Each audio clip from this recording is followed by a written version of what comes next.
In my 45 years in this business today, I never seen two tougher guys, and I seen Brody and Hanson.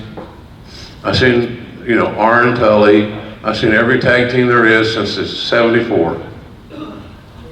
Nobody compares to the Barbarian and his little partner here tonight. I often wonder, which one of you big monsters is going to sell so the other guy gets the hot tag? Haku and the Barbarian are a great team.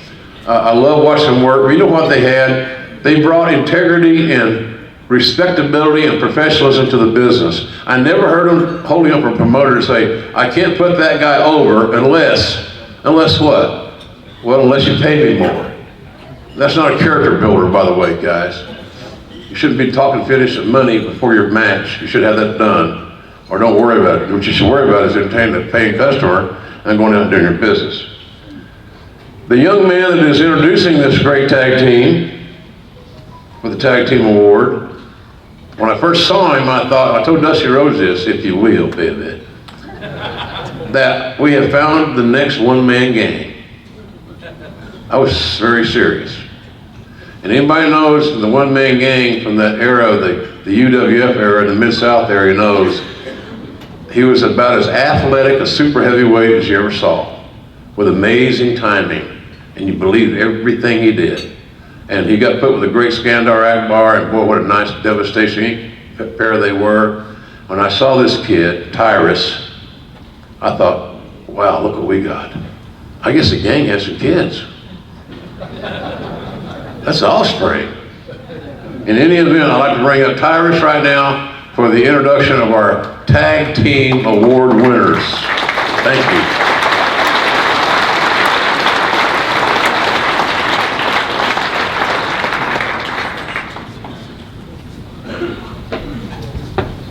Easy, big dog.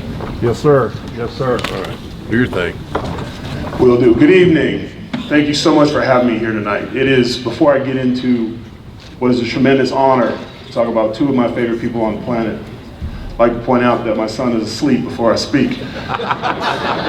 You're always over in your own household.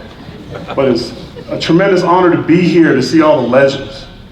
J.J. Dillon, Sergeant Slaughter, some of the really old school legends like Mark Henry.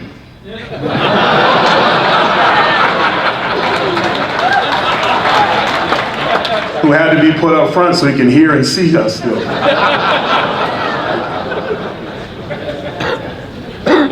Guess no more hair dye either, huh? All right, enough. I love you, Mark. Now, in 1974, isn't that the year you graduated from high school? Two young, I guess, boys in the island of Tonga were given the opportunity of a lifetime to go train to be sumo wrestlers. Haku and Barbarian were handpicked to go to Japan to change their life. And it didn't go quite the way they probably wanted. They were down to the last two injuries, and a horrific injury to Haku's ankle. He actually broke his ankle while in competition. So normally that would be it, but it wasn't.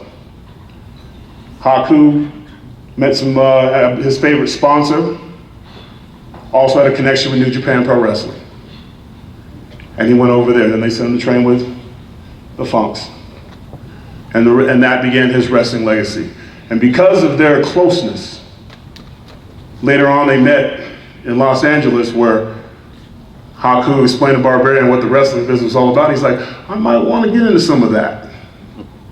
And the two of their paths went on. Now they literally could come up here every year for a different Hall of Fame award. Their singles career, their outfits. I mean, for tough guys, you forget about the fashion. Deer antlers, animal skins, purple crowns. It takes a brave man to wear all that purple. But he pulled it off. Then their tag team career. Haku with the Islanders, Barbarian, the Powers of Pain. That in itself is a Hall of Fame conversation, anywhere.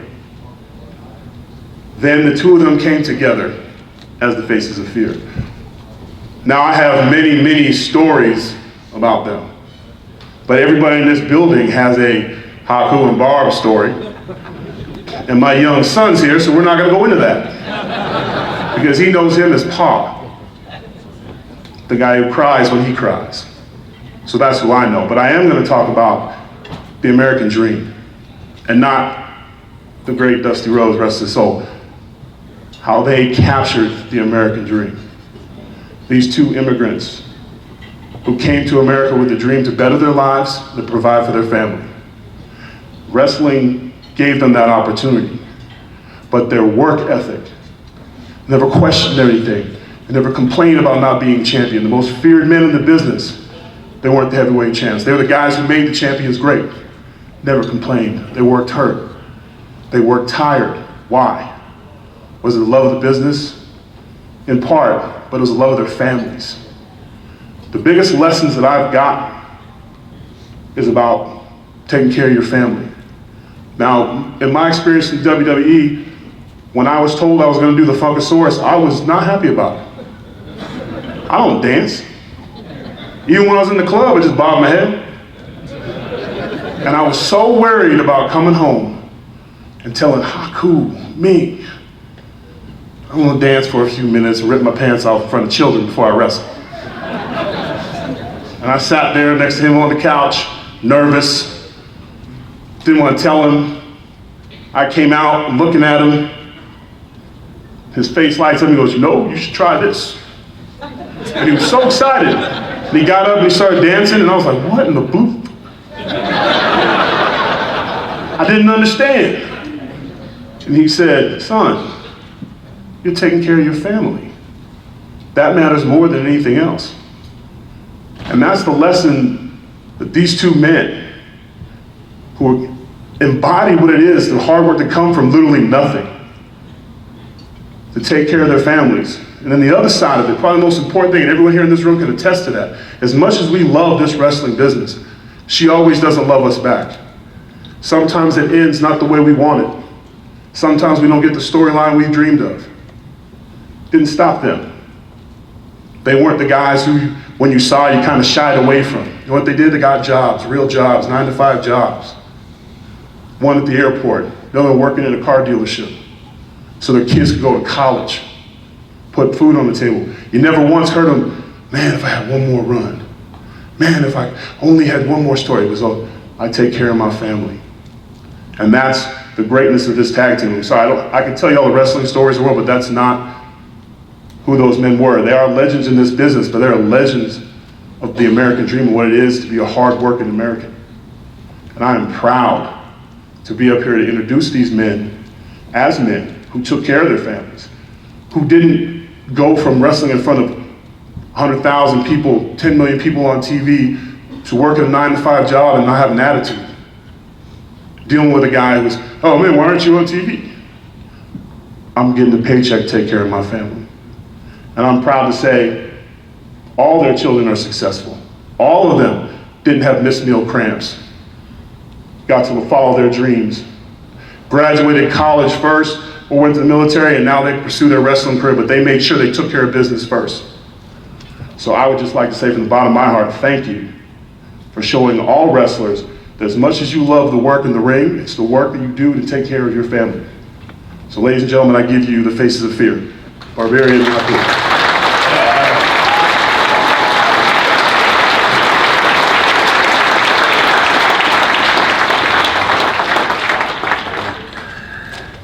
Thank you.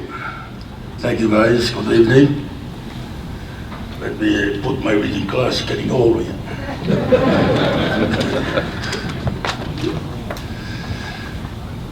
First of all, I want to thank our Heavenly Father for our many blessings in life. Thank you for the opportunity that we have here this evening. This is a special time for all of us. And I'm asking Thy Spirit to be with all of us so we can have love one another, enjoying each other, and respecting each other. So let's have a good time.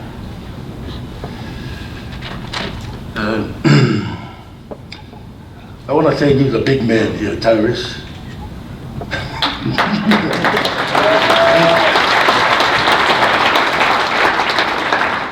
I never met Tyrus. First time I met him.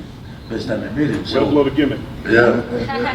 So thank you, brother, for I know your busy schedule for coming here and participate and be part of it. We love you and we appreciate you. You're welcome. Oh, thank you. And also, I want to thank to the Cauliflower Alley Club, to the president, Brian Blair, and the rest of the committee for their hard work in putting this together, this event, for all of us. Yeah, we are grateful and we are so honored to be here tonight with you. And for their love and their recognizing and awarding us to list us of a tag team as known the Faces of Fear.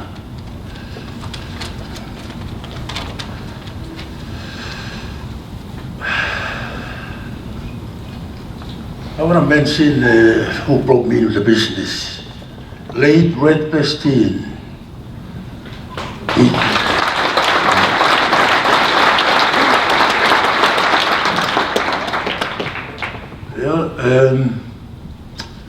He trained me and brought me in, and he trained guys like Sting, Ultimate Warrior, Steve Strong.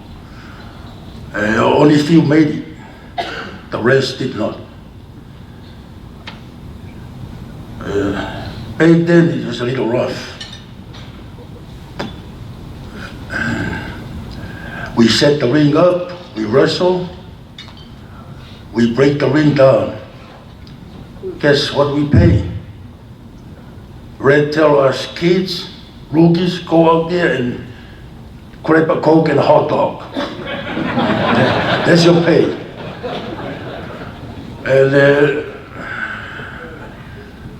And when we have a good house, a very good house, he gave us $20 a piece. So we were so happy because we never see $20, just a hot dog and a Coke. So, and I asked Red, sure, that's a good house. Yeah, kid, you have $20, but too many fat people, sit on a seat. So, yes, sir. So, make long story short, then he sent me to Portland, Oregon. Yeah, Don Owen. He sent me there for almost 3 months. I had a good time, and I made $600 a week, work every night. I was in heaven, because that's the most money I ever made. And getting close for me to go home, and Red said, kid, it's time for you to come home. I was hoping I stayed a little longer. I didn't want to go down to California and drink Coke and eat a hot dog.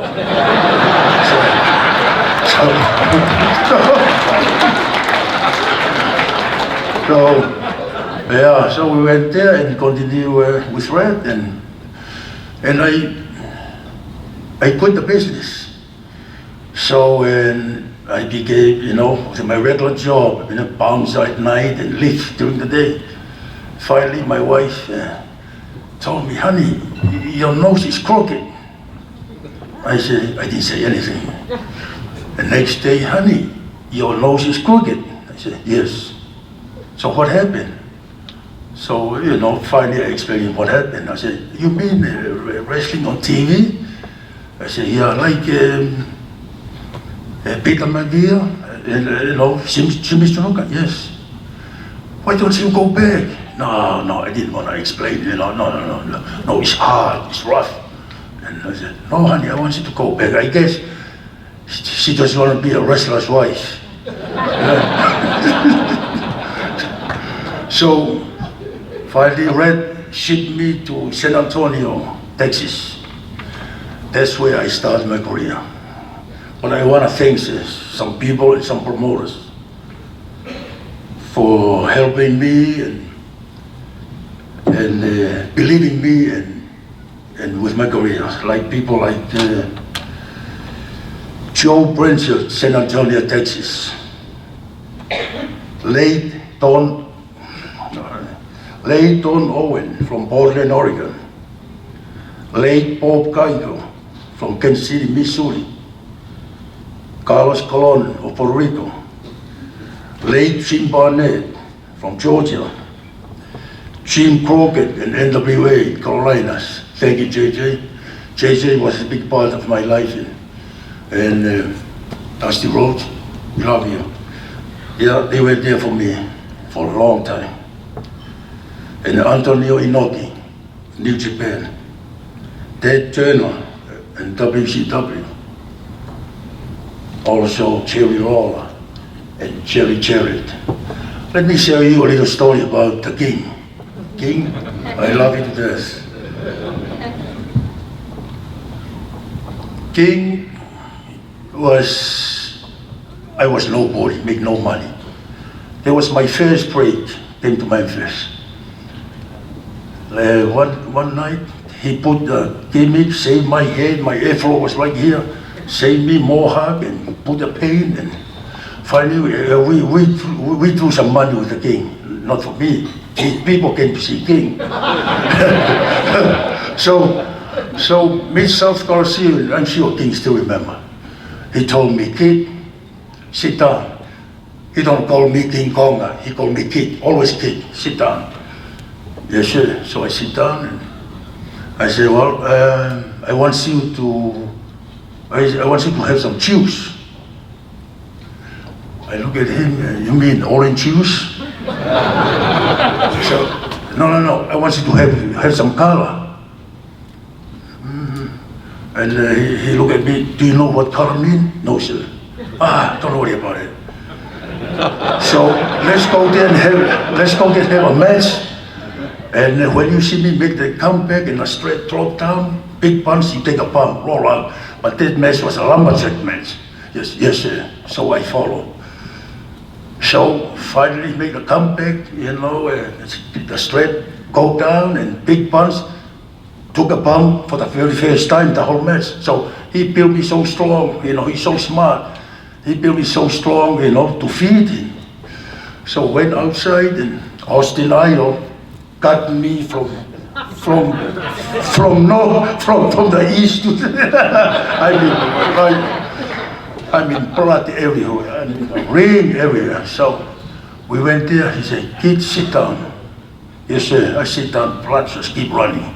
Okay, listen, from now on, I want you to learn to take care of yourself. Do not let anybody to cut you. So I did learn quick. So, and Lola, I just want to thank you and for everything what you've done for me and my family. And let me tell you this story quick, before I move on. My very first check, I worked with Lola on top. I was still my second year in the business. The biggest check that I've ever seen, I'm not going to mention the amount, the biggest check, I told my wife, honey, this is a big check. I never see this kind of check. Maybe we call the office. Maybe this check for someone else, maybe Austin Idol or somebody.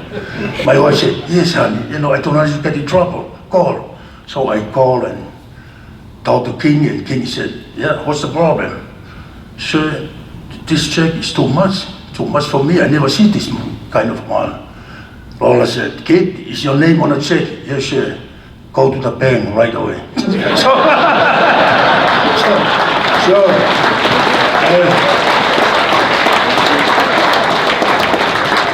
Lola, thank you so much, and I love you and I respect you. I salute to you, sir. Thank you.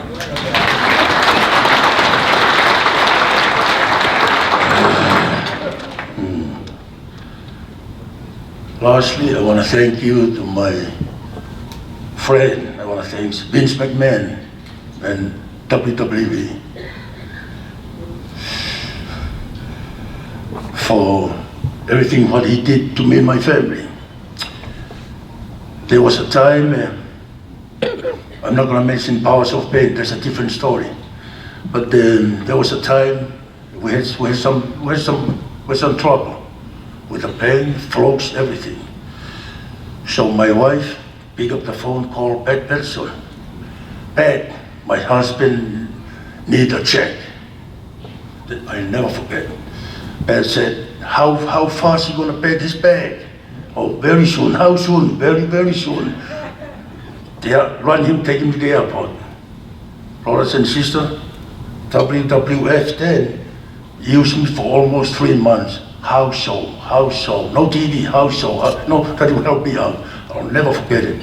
And Vince McMahon and WWE, thank you so much. They are always in my heart. Thank you. Thank you so much.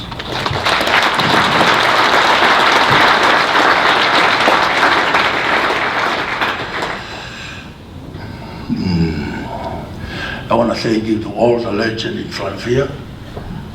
Sergeant Slaughter, not you, Mark, he's too young.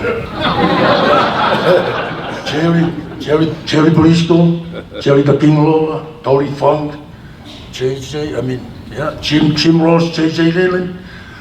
For all the people before us, all those legends, I love you all. We all respect you. Thank you for paving the road for all of us.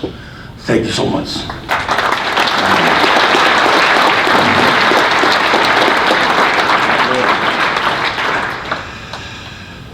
I want to thank you to my wife for being here with me, with her support and love, my family, our kids.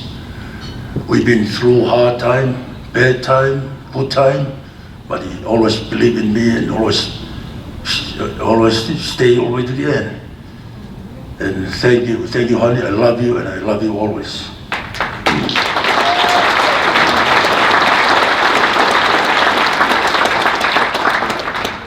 Yeah, I want to thank you to my brother here. Yeah. Ming, Haku, whatever name you want to call him. Yeah, for the motivated he gave me. I used to go, I used to go to LA and watch him at Olympic Stadium, watching him. And he motivated me to come to your wrestler. I said, no, check the one on TV, bloody. I said, yeah. Oh, no, I'm scared. And he said, no, brother, it's not that bad. No, I'm still scared. And, I just want to wrestle like him, but not as bad as he is. I just want to wrestle like him, just like him, but not as bad as he is. So, I love my brother here. Thank you.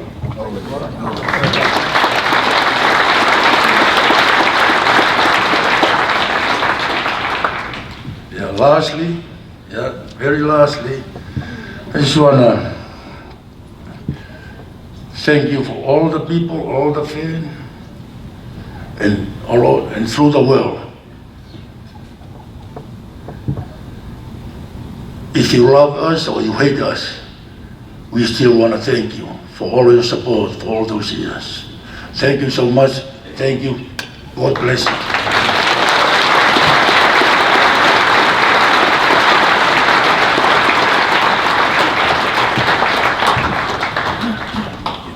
Good evening. Before I go to my matches or our matches, I always take a nervous piss. And I'm standing here going because we've been sitting there and everybody in our table watching me go back and forth taking a piss and keep saying, Jesus, this is worse than the matches. But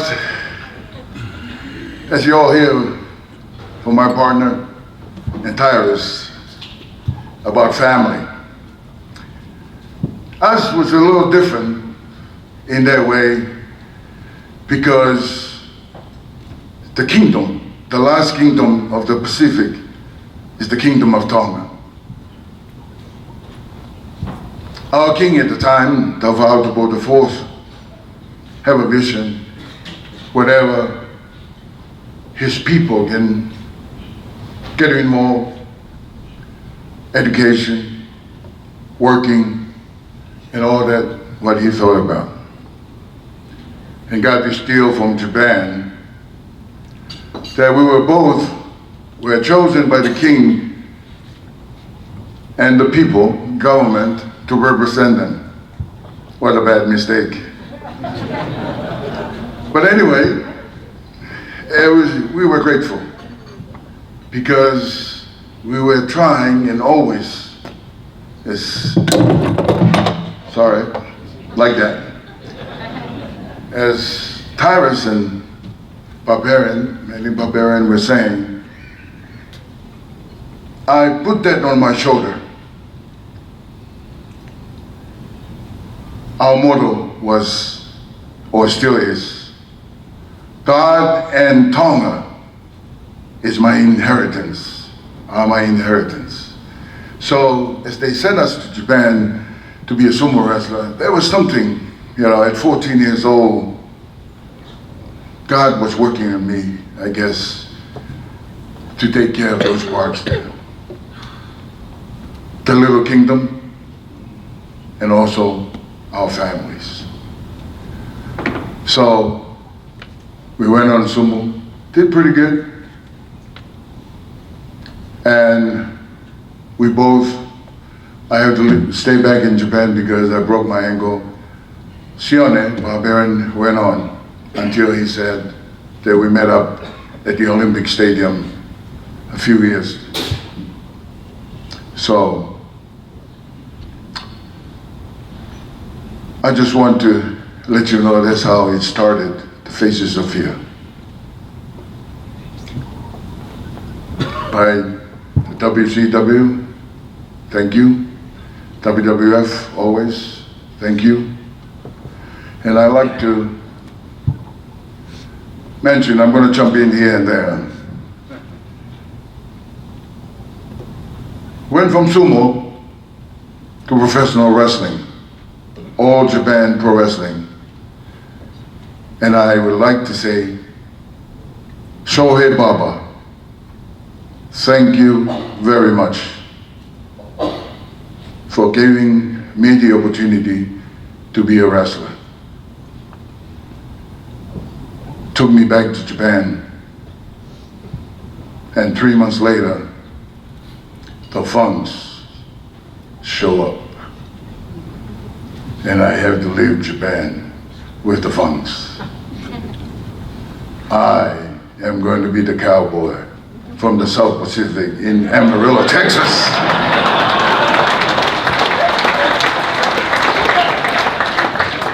Tori and Terry, thank you.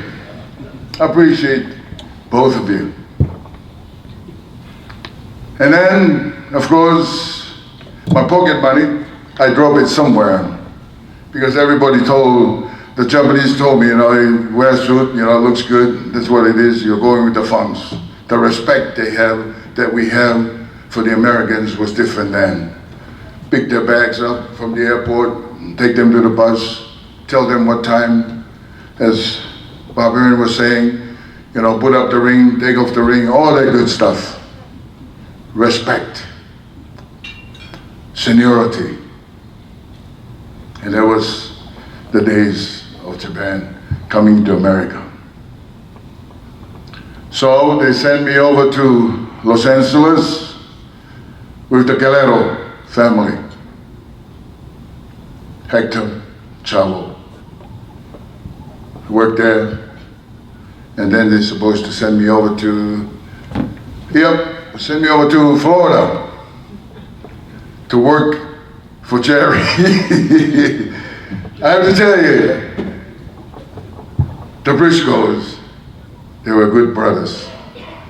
But in this business, I never get fired by anybody. But Jerry Briscoe fired me. And I always remind him that in a good way.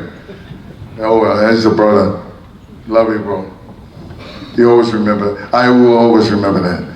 But as I can see, I thank you for all the wrestlers, inside out, working and all that stuff there. Put who over, you know how it is, that's the business. We put you over, thank you very much for having us. And then I turn around and look at the Maivia family. That was my family. When they called me in Tennessee that I was just about to go to jail in Tennessee, working for Nick Coulis. Beat up 2 truck drivers. I was minding my own business and my favorite country bar, but I guess I was a little different from all of them, so something happened there. So you're just perfect. When Peter Minear was looking for me, you know, that I got to leave Tennessee. They didn't have computers then and all that good stuff now, so I took off, went to Peter Minear, become his son. But when we were talking, he wanted to, what is your name? What we're going to call you in the ring? I said, well, they've been calling me King Tonga. And mind you, in our South Pacific, you know, in our custom, you know, we don't do that. There is a king already, a real king. So he said to me, King Tonga, are you out of your mind? I said, I guess so. What do you want to call me? Well, let's think about, how about Tamatonga? And I said, oh, okay, Tamatonga, that'll be fine. And Atta always remind me, it's her name, and he put it on one of my sons that I'm very proud. One of the sons in Japan names Tamatonga. But I have to tell you, with the family and with wrestling, that I happened to meet my wife over in Hawaii, Dorothy Kolomatangi. So all these good things that happen when you become a wrestler, you're not just about macho, but you know, you have to fall in love, I guess, and all this stuff, and get married, and have children, and take care of the family. So I just want to tell you, thank you for everything. Atta, thank you. Thank you for Twain, for that big, beautiful truck. As they say where I come from, Kissimmee.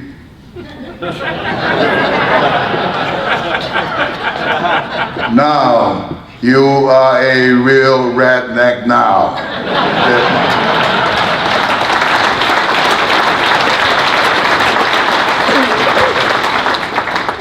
But I'd like to thank you, CAC, for everything. I'd like to thank you, all the promoters that we both work for giving us a job to take care of our family. We survive. We still have our family here, strong, together, and also, main thing right now is my grandson.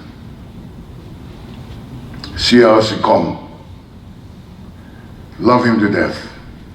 I try to move every which way, but you know, him and his mother keep us over in Kissimmee instead of moving to Tampa. Also, I want to thank you for David Morris, Chevrolet family, for sponsoring me, sending me over here, and take care of everything. And I have to tell you, between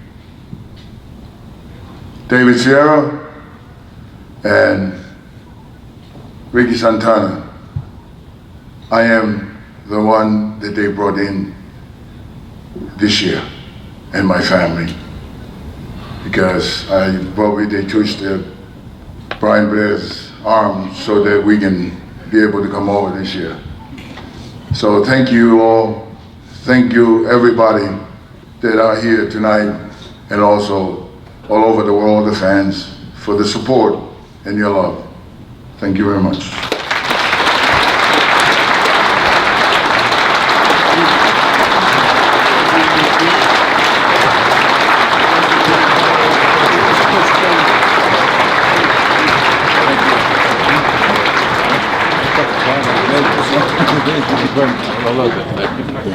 Just a short note, he went back to Tennessee and apologized to those 2 truckers, so it's all good. It's all good.